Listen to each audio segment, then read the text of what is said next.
Shalom everyone, I am Priya, a student of the Holy Torah at ACTC Seminary. ఈ వారం పర్ష వైలేక్ అనగా మరియు ఆయన వెళ్ళాడు అని అర్థం. సెఫర్ తోరాలో ఇది 52వ పర్ష మరియు సెఫర్ దెవారిం లేదా ద్వితీయోపదేశ కాండంలో 9వ పర్ష. ఈ పర్ష యొక్క 4వ అలియా వాక్య భాగములు. ద్వితీయోపదేశ కాండము 31వ అధ్యాయం 10వ వచనం నుండి 13వ వచనం వరకు. ఈ 4వ అలియాలో మోషే ఇశ్రాయేలీలకు హక్కోత్ మిజ్వా గురించి ఆదేశిస్తారు.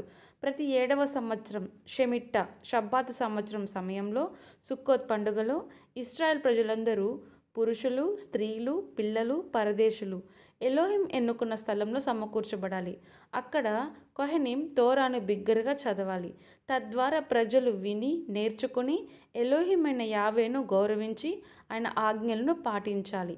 ఈ భాగం తోరా యొక్క బోధన మరియు ఎలోహిం భక్తిని అన్ని తరాలకు అందజేయడం యొక్క ప్రాముఖ్యతను నొక్కి చెబుతుంది.